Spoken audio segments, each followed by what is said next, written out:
ഇന്ന് ആഗോള അയ്യപ്പ സംഗമം നടത്തുകയാണ് പിണറായി സർക്കാർ. 10 മണിക്ക് ഏതാണ്ട് ഉദ്ഘാടനമൊക്കെ നടക്കും. പക്ഷെ ആരൊക്കെ വരുമെന്ന് കണ്ടു തന്നെ അറിയണം. എല്ലാവരെയും നാട് നീളെ നടന്ന് എല്ലാവരെയും വിളിച്ചിട്ടുണ്ട്. പക്ഷെ ആരൊക്കെ വരുമെന്നുള്ളത് സംശയമാണ്. ഇതിലെ ശ്രദ്ധിക്കപ്പെട്ട ഒരു കാര്യം എന്ന് പറയുന്നത് അതിന്റെ പോസ്റ്റർ കണ്ടു. ആ പോസ്റ്ററിൽ അയ്യപ്പനില്ല, ഒരു കൊടിമരമുണ്ട്. ബഹുമാനപ്പെട്ട മുഖ്യമന്ത്രി പിണറായി വിജയനും ബഹുമാനപ്പെട്ട മന്ത്രി വാസവനുമുണ്ട്. വേറെ ആരെയും കാണുന്നില്ലല്ലോ. അല്ല, പ്ലച്ചന ചുവപ്പ് ബാക്ക്ഗ്രൗണ്ടും ഉണ്ട് അതിന്. അതെ, അങ്ങനെ അത് മാത്രമേ ഉള്ളൂ. അപ്പോൾ ഈ ഫോട്ടോ ഇന്നലെ കണ്ടപ്പോൾ എനിക്ക് പ്രത്യേകിച്ച് അതിശയമൊന്നും തോന്നിയില്ല. കാരണം ഇനിയിപ്പോൾ ശബരിമലയിൽ അയ്യപ്പൻ്റെ പ്രതിഷ്ഠ മാറ്റിയിട്ട് കാരണഭൂതൻ്റെ പ്രതിഷ്ഠ വയ്ക്കാൻ പോകുന്നു എന്ന് പറഞ്ഞാലും എനിക്ക് അതിശയമൊന്നുമില്ല. മറ്റേ ഒരു സിനിമയിൽ ഹരിശ്രീ അശോകൻ പറയുന്ന പോലെ എപ്പോഴും ഞെട്ടാ എനിക്ക് വട്ടൊന്നുമില്ല എന്ന് പറയില്ലേ. ഈ സർക്കാർ ഇങ്ങനെ കാണിക്കുള്ളൂ. ഇതിനപ്പുറം എന്തെങ്കിലും കാണിക്കുമെന്ന് നമ്മൾ പ്രതീക്ഷിക്കുന്നതാണ്. അല്ല, ഇതിന് വിരുദ്ധമായി എന്തെങ്കിലും കാണിക്കുമെന്ന് നമ്മൾ പ്രതീക്ഷിക്കുന്നതാണ് തെറ്റ്. അപ്പോൾ അയ്യപ്പ സംഗമം നടത്തുമ്പോൾ നമ്മൾ വിചാരിച്ചത് ഇവർ നിരീശ്വരവാദികളല്ലേ, അയ്യപ്പ എങ്ങനെയാണ് ഒന്ന് നേരം വെളുക്കുമ്പോഴത്തേക്ക് ഭക്തന്മാരായിട്ട് മാറുന്നത് എങ്ങനെയാണ്?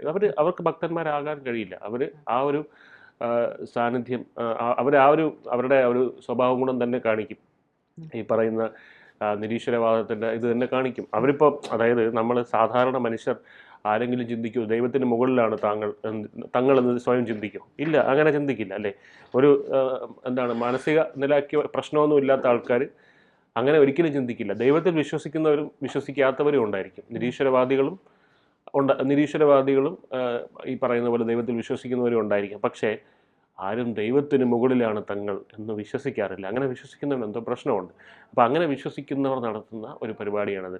കാരണം ബഹുമാനം ചോദിച്ച് വാങ്ങിക്കുന്ന തിരുവാതിര, അതായത് സ്വന്തം വ്യക്തിത്വത്തിൻ്റെ പേരിൽ തിരുവാതിര എഴുതി സ്തുതിഗീതങ്ങൾ എഴുതി ദൈവത്തിനെ പോലെ അതിരുന്ന് കേൾക്കുക എന്നുള്ള മാനസികാവസ്ഥയുള്ള ചില ആളുകൾ നടത്തുന്ന പരിപാടിയാണത്. ഇതിലൊന്നും പ്രതീക്ഷിക്കാനില്ല. അപ്പോൾ അയ്യപ്പ സംഗമത്തിൻ്റെ പോസ്റ്ററിൽ അയ്യപ്പൻ എവിടെയെന്നുള്ള ചോദ്യത്തിന് അവിടെ പ്രസക്തിയില്ല. തത്വമസി അത് ഞാനാകുന്നു എന്ന് പിണറായി വിജയൻ അങ്ങ് പ്രഖ്യാപിക്കുകയാണ്. ബഹുമാനപ്പെട്ട പിണറായി വിജയൻ അങ്ങ് പ്രഖ്യാപിക്കുകയാണ്. തത്വമസി പറഞ്ഞേക്കില്ല, അതിൽ തന്നെ പറഞ്ഞിട്ടുണ്ടല്ലോ എന്നുള്ളൊരു കാര്യം.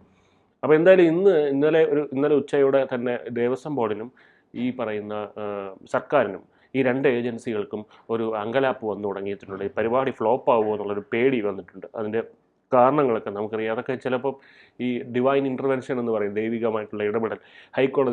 ഹൈക്കോടതി വിധിയുടെ രൂപത്തിലാണ് വന്നത്. അതായത് ഇപ്പോൾ ഈ എങ്ങനെയെങ്കിലും ഇത് നടത്തി കുറച്ച് കാശൊക്കെ തട്ടിയെടുക്കാം എന്ന് വിചാരിച്ചിരുന്നപ്പോഴാണ് ഹൈക്കോടതിയുടെ വിധി വരുന്നത്.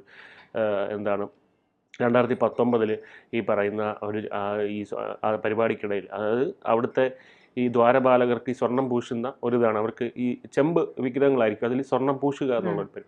അതിൽ 4.5 കിലോ മിസ്സിംഗ് ആയിട്ടുണ്ട്. ഇതെവിടെ പോയി എന്നുള്ള ഹൈക്കോടതിയുടെ ചോദ്യം. അതിന് അന്വേഷണം ഇനി ഹൈക്കോടതി ഒരു അന്വേഷണ കമ്മിറ്റി വയ്ക്കുമെന്നൊക്കെയാണ് പറയുന്നത്. അപ്പോൾ ഇത് നാഷണൽ മീഡിയയിലെല്ലാം തന്നെ ശ്രദ്ധ നേടിയിട്ടുണ്ട്, ദേശീയ ശ്രദ്ധ നേടിയിട്ടുണ്ട്. ഈ ആഗോള അയ്യപ്പ സംഗമത്തിൽ എല്ലാം വരുന്നുണ്ട്. അപ്പോൾ ഇത് കാരണം പലരും വിട്ടുനിൽക്കാൻ, അയ്യപ്പ സംഗമത്തിൽ പങ്കെടുക്കാൻ താല്പര്യം കാണിക്കുന്നില്ല. നമുക്കറിയാം, കേരള സർക്കാർ പറഞ്ഞിരുന്നു, തമിഴ്നാട് സർക്കാരിനെ വിളിച്ചിട്ടുണ്ട്, കർണാടക സർക്കാർ, തെലങ്കാന സർക്കാർ, മഹാരാഷ്ട്ര സർക്കാർ, ദില്ലി ഗവർണർ വരെ പങ്കെടുക്കുമെന്ന് പറഞ്ഞു. ഇവരാരും തന്നെ ഇപ്പോൾ വരുന്നില്ല. ദക്ഷിണേന്ത്യൻ സർക്കാരുകളെല്ലാം തന്നെ ബഹിഷ്കരിച്ച ഒരു മട്ടാണ് ഇപ്പോൾ കാണുന്നത്. ഇവർ NSSൻ്റെയും SNDPയുടെ ഒക്കെ കാല് പിടിച്ചിട്ട് അവരെ കൊണ്ടുവരുന്നുണ്ട് ഇതിനകത്ത്. ഇതിലേറ്റവും അയ്യപ്പ ഭക്തവിരുദ്ധമായിട്ടുള്ള കാര്യം എന്താണെന്ന് പറഞ്ഞു കഴിഞ്ഞാൽ, ഇതിൽ ആഗോള അയ്യപ്പ സംഗമം എന്ന് പറഞ്ഞ പേരിൽ ചില NRI അയ്യപ്പന്മാരെയാണ് ഇതിലേക്ക് കൊണ്ടുവരുന്നത്. വിദേശ രാജ്യങ്ങളിലുള്ള അയ്യപ്പന്മാരെ. ഇവരെല്ലാം ഇതിൽ പങ്കെടുത്തിട്ട് ഇവരാരും അയ്യപ്പ സ്വാമിയെ കാണാൻ വേണ്ടി ക്ഷേത്ര ദർശനം നടത്തുന്നില്ല. ഇവർ തിരികെ പോവുകയാണ്. അതായത് വേണമെന്നുള്ളവർക്ക് പോയാൽ മതി, ബാക്കിയുള്ളവർ തിരികെ പോവുക എന്നുള്ളൊരു പരിപാടിയാണ്. ഇവരെന്തിനാണ് വരുന്നതെന്നുള്ളതാണ് ഒന്നാമത്തെ ചോദ്യം. കാരണം പമ്പ വരുന്ന ആരും അങ്ങേയറ്റം വ്യക്തിപരമായ കാര്യങ്ങളില്ല എന്നുണ്ടെങ്കിൽ ശബരിമല ദർശനം നടത്തിയിട്ടേ തിരികെ പോവുകയുള്ളൂ. അപ്പോൾ അങ്ങനെ ഈ പമ്പയിൽ വെച്ചൊരു സമ്മേളനം നടത്തിയിട്ട് തിരികെ പോകുന്നു, അയ്യപ്പസ്വാമിയെ കാണാതെ തിരികെ പോകുന്നെങ്കിൽ ഇവരൊക്കെ ഭക്തരാണോ എന്നുള്ളൊരു ചോദ്യം തന്നെ അവിടെ നിലനിൽക്കുന്നുണ്ട്. രണ്ടാമത്തെ കാര്യം, ഇത് നടത്തുന്നതിൻ്റെ ഉദ്ദേശം ഇപ്പോഴും മനസ്സിലായിട്ടില്ല. ഈ പറയുന്നത് നമ്മൾ ഇന്നലെയും കൂടെ ചർച്ച ചെയ്തതാണ്. അതായത് 40,000 പേർ, വെർച്വൽ ക്യൂവിൽ 40,000 പേരുടെ ഭക്തന്മാരുടെ ലിസ്റ്റ് കട്ട് ചെയ്തിട്ട് അത് വെറും 10,000 ആക്കിയിട്ടാണ് ഈ 4000 ഭക്തന്മാരെ അവിടെ ഈ പറയുന്ന ഇവരുടെ നാമനിർദ്ദേശം ചെയ്യപ്പെട്ടിരിക്കുന്ന ഭക്തന്മാരെ അവിടെ കൊണ്ടുവന്നിരിക്കുന്നത്. അപ്പോൾ 40,000 ഭക്തന്മാർക്ക് അവിടെ പ്രവേശനം ഇപ്പം ഈ ഒരു ദിവസം ഈ പരിപാടി നടത്താൻ വേണ്ടി ഇല്ലാതായിരിക്കുകയാണ്. അവർ നിഷേധിച്ചിരിക്കുകയാണ് അവരുടെ പ്രവേശനം. അപ്പോൾ അതേ സമയത്ത് ഈ പറയുന്ന 4000 ഭക്തന്മാർക്ക് വേണമെങ്കിൽ ശബരിമലയ്ക്ക് പോയാൽ മതി എന്നാണ് പറയുന്നത്. അപ്പോൾ ഇതെന്താണ് ഇവരിവിടെ നടത്തുന്നതെന്നുള്ളൊരു ചോദ്യമാണ്. അപ്പോൾ വീണ്ടും അതായത് ഇനിയിപ്പോൾ ഈ അയ്യപ്പ സമ്മേളനം നടത്തിയിട്ട് നമ്മൾ ഇതിൻ്റെ പുതിയ ഉടായ്പ എന്താണെന്ന് അറിയണത് ഇനി അടുത്ത ഹൈക്കോടതിയുടെ എന്തെങ്കിലും ഒരു വിധി വരുമ്പോഴോ അല്ലെങ്കിൽ അങ്ങനെ എന്തെങ്കിലും വരുമ്പോഴായിരിക്കും മാത്രമായിരിക്കും ഇതിൻ്റെ ഇടയിൽ എന്താണ് ഇവർ നടത്തിയ തിരിമറി എന്നുള്ള കാര്യം. കാരണം അത് തിരിമറി നടത്താൻ വേണ്ടിയാണ് നടത്തുന്നത്. കാരണം ഇവർക്ക് എന്താണ് ക്ഷേത്രകാര്യങ്ങളിൽ താല്പര്യം? നോക്കൂ, ഇത് ഒരു ദേവസ്വം ബോർഡിൻ്റെ പ്രതിനിധി സമ്മേളനമോ അങ്ങനെ എന്തെങ്കിലുമൊക്കെ ആയിരുന്നു എന്നുണ്ടെങ്കിൽ, അല്ലെങ്കിൽ തിരുവിതാംകൂർ ദേവസ്വം ബോർഡിൻ്റെ എന്തെങ്കിലും ഒരു അവരുടെ ജീവനക്കാരുടെ ഒരു സമ്മേളനമോ അങ്ങനെ എന്തെങ്കിലും ഒരു രാഷ്ട്രീയ മാനമുള്ള എന്തെങ്കിലും ഒരു സമ്മേളനം പമ്പയിൽ വെച്ച് നടക്കുന്നതല്ല. ആഗോള അയ്യപ്പ സംഗമം എന്ന് പേരിട്ട് അവർ നടത്തുന്ന ഒരു പരിപാടിയാണ്. അപ്പോൾ ഇതിൽ അങ്ങനെ നടത്തുമ്പോൾ ഈ പരിപാടിക്ക് വേണ്ടതാണ് കാലാകാലങ്ങളായിട്ട് അയ്യപ്പന്മാർ പറയുന്നത് എന്താണ്? അയ്യപ്പന്മാർ പറയുന്നത് നമുക്കവിടെ അടിസ്ഥാന സൗകര്യങ്ങൾ വേണം, നമുക്കവിടെ നമ്മുടെ പിൽഗ്രിമേജ് വളരെ സുഗമമായിട്ട് ചെയ്യാനുള്ള സൗകര്യങ്ങൾ സർക്കാർ ചെയ്തു തരണം. അത്തരം കാര്യങ്ങളൊന്നും തന്നെ ചർച്ച ചെയ്യാതെ ഇവിടെയുള്ള കേരളത്തിലുള്ള തദ്ദേശീയരായിട്ടുള്ള അയ്യപ്പസ്വാമി ഭക്തരെ കൊണ്ടുവരാതെ ഇവിടുന്നോ തപ്പിപ്പിടിച്ചുകൊണ്ട് വരുന്ന കുറേ അയ്യപ്പസ്വാമി അവരെ പറ്റി കഴിഞ്ഞ ദിവസം ചേച്ചി എന്തായിരുന്നു പറഞ്ഞല്ലോ. അതായത് അവർക്ക് ഒരു 1 കോടി മുതൽ 1 ലക്ഷം വരെയുള്ള കാറ്റഗറി തിരിച്ചിട്ടാണ് ഭക്തരെ കൊണ്ടുവരുന്നത്. അതെ, ഇങ്ങനെ കാറ്റഗറൈസ് ചെയ്ത് കൊണ്ടുവരുന്നു. അതായത് അതിൽ പോലും ഒരു വിവേചന ബുദ്ധിയോടെ ഡയമണ്ട്, ഗോൾഡൻ, അങ്ങനെ ബ്രാസ് അങ്ങനെയാണ് കാറ്റഗറൈസ് ചെയ്തിരിക്കുന്നത്. ഈ പണത്തിന്റെ വലിപ്പം അനുസരിച്ച് ഇവർക്ക് എന്താണ് ഈ ശബരിമലയിൽ കാര്യം എന്നുള്ളൊരു കാര്യമുണ്ട്. അതായത് ഈ ശബരിമല ഇവർ ഭയക്കുന്നുണ്ട്. അതായത് ശബരിമല എന്ന് പറയുന്ന സ്ഥലത്താണ് ഒരു ഹിന്ദു സമൂഹം ഏകോപിപ്പിക്കുന്നത്. അവിടെയാണ് നമുക്ക് ഹിന്ദുവും മുസ്ലിമും ക്രിസ്ത്യാനിയും എല്ലാം തന്നെ അവിടെ ശബരിമല എന്ന് പറയുന്ന ക്ഷേത്രത്തിലേക്ക് അവിടെ ഏകോപിപ്പിക്കുന്ന ഒരു പ്രതീതി നമുക്ക് അവിടെ കിട്ടുന്നത്. അപ്പോൾ അങ്ങനെയുള്ള ഒരു സ്ഥലത്ത് അവിടെ കൃത്യമായി അതിനെ ഹൈജാക്ക് ചെയ്യുക എന്നുള്ളൊരു ഇതാണ്. അതിപ്പോൾ BJPയുടെ ഒരു ശക്തി കേന്ദ്രമായി ശബരിമല മാറുന്നുണ്ടോ എന്നുള്ളൊരു CPMൻ്റെ ഒരു സംശയമുണ്ട്. ഇത് കാണിക്കുന്നത് ഇവരുടെ ഒരു വർഗ സ്വഭാവം തന്നെയാണ്. കാരണം ഞാൻ ഒരു 10-15 വർഷം മുന്നേ LC കമ്മിറ്റിയിലുള്ളൊരു മെമ്പറിനോട് ചോദിച്ചിട്ടുണ്ട്, CPM LC കമ്മിറ്റിയിലുള്ളൊരു മെമ്പറിനോട്, നിങ്ങൾ എന്തിനാണ് ശബരിമലയിൽ പോകുന്നത് ഞാൻ ചോദിച്ചു. ചേട്ടാ, നിങ്ങൾ എന്തിനാണ് ശബരിമലയിൽ പോകുന്നത്? നിങ്ങൾക്ക് വിശ്വാസം ഇല്ലാത്ത ആൾക്കാരല്ലേ? അപ്പോൾ അവർ പറഞ്ഞത് ഇതാണ് മറുപടി. വളരെ വിചിത്രമായ മറുപടിയാണ്. അതായത് നമ്മൾ പോയില്ല എന്നുണ്ടെങ്കിൽ അവർ പോവും. അവരാരാണ്? BJPക്കാർ, RSSകാർ, BJPക്കാർ. അവരത് ഹൈജാക്ക് ചെയ്യും. അതുകൊണ്ടാണ് നമ്മൾ പോകുന്നത് എന്നുള്ള ഉത്തരം. ചുമ്മാ പറഞ്ഞാൽ മതി, നമുക്ക് അയ്യപ്പസ്വാമിയിൽ വിശ്വാസമുണ്ട്, ഞാൻ കമ്മ്യൂണിസ്റ്റാണ്, പക്ഷേ ഞാൻ വിശ്വാസിയാണ്, അതുകൊണ്ടാണ് ഞാൻ പോകുന്നത് എന്ന് പറഞ്ഞാൽ മതി. പക്ഷെ അങ്ങനെ പറയാൻ പറ്റില്ല. താത്വികമായിട്ട് മറുപടികൾ പറയണം. ഇതാണ് ഇവരുടെ ഒരു രീതി. അപ്പോൾ അത് തന്നെയാണ് ഇപ്പോൾ ഇവിടെ ഇവരും കാണിക്കുന്നത്.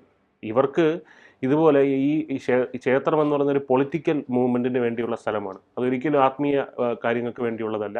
ഇദ്ദേഹം പറഞ്ഞത് എന്താണ്? നമ്മൾ പോയില്ലെങ്കിൽ അവർ പോകുമെന്നുള്ളത്. അതെന്താണ്? അത് രാഷ്ട്രീയപരമായിട്ടുള്ള ഒരു കാഴ്ചപ്പാടിൽ ക്ഷേത്രങ്ങളെ കാണുന്നതാണ്. അത് തന്നെയാണ് ഇപ്പോൾ ഇവർ ഈ അയ്യപ്പ സംഗമം നടത്തുമ്പോഴും കാണിക്കുന്നത്. പിണറായി വിജയൻ ഇങ്ങനെ കാരണഭൂതൻ എന്ന് സ്വയം അവകാശപ്പെടുന്നു, അല്ലെങ്കിൽ ഇത്തരത്തിൽ നിരീശ്വരവാദി എന്ന് പറയുന്നതും നിരീശ്വരൻ എന്ന് സ്വയം പറയുന്നതും രണ്ടാണ്. നിരീശ്വരൻ എന്ന് പറഞ്ഞാൽ ദൈവത്തിന് മുകളിലാണെന്നാണ് അർത്ഥം, അവന് മുകളിൽ ഈശ്വരനില്ലാത്തവൻ. അങ്ങനെ ചിന്തിക്കുന്ന ഒരു വ്യക്തി, അതാണ് പിണറായി വിജയൻ എന്ന് പറയുന്നത്. അപ്പോൾ അതേ ചിന്താഗതി നമുക്ക് നോക്കിക്കഴിഞ്ഞാൽ LC കമ്മിറ്റി മെമ്പറിലേക്ക് വരെ നമുക്കത് കാണാൻ കഴിയും.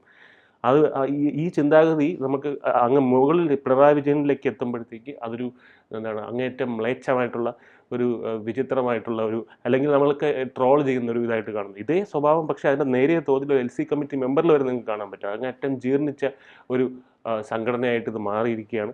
അവർ നടത്തുന്ന അയ്യപ്പ സംഗമം ഇപ്പോൾ ദക്ഷിണേന്ത്യൻ സർക്കാരുകളെല്ലാം തന്നെ ബഹിഷ്കരിച്ച മട്ടാണ്. സ്റ്റാലിൻ സുഹൃത്തായതുകൊണ്ട് മാത്രം 2 മന്ത്രിമാരെ എന്തോ അയക്കുന്നുണ്ടെന്ന് കേൾക്കുന്നു. അവിടെ തന്നെ നമുക്ക് കാണാം സ്റ്റാലിനെ പോലുള്ള ആളുകളെ ഇതിലേക്ക് ക്ഷണിക്കുന്നു എന്ന് പറയുമ്പോൾ. സ്റ്റാലിൻ്റെ മകനാണ് ഉദയനിധി സ്റ്റാലിൻ. അദ്ദേഹം പറഞ്ഞത് നമുക്കറിയാം, സനാതന ധർമ്മം ഇറാഡിക്കേറ്റ് ചെയ്യണം, കോവിഡ് പോലെ ഇല്ലാതാക്കേണ്ട ഒരു കാര്യമാണെന്ന്. അങ്ങനെയുള്ള ആൾക്കാരെയൊക്കെയാണ് ഇതിലേക്ക് ക്ഷണിക്കുന്നത്. എന്തായാലും ഈ പരിപാടിയിൽ പങ്കെടുക്കുന്നതിന് NSSനും SNDPക്കും ഒരു ഖേദമുണ്ടെന്നാണ് അറിയുക. കാരണം ഇപ്പം ഏറ്റവും പോയി ഇനിയിപ്പോൾ ചെയ്യാനും പറ്റില്ല. ഇപ്പോൾ ഇവരെല്ലാം ബഹിഷ്കരിച്ച ചടങ്ങിന് നമ്മൾ വരുന്നല്ലോ എന്നുള്ളൊരു ഒരു കുറ്റബോധവും അവർക്കുണ്ട്. കൂടുതൽ വാർത്തകളും വിശേഷങ്ങളും നിങ്ങളിലേക്ക് എത്താൻ ABC മലയാളം സബ്സ്ക്രൈബ് ചെയ്യുക, ബെൽ ബട്ടണും അമർത്തുക.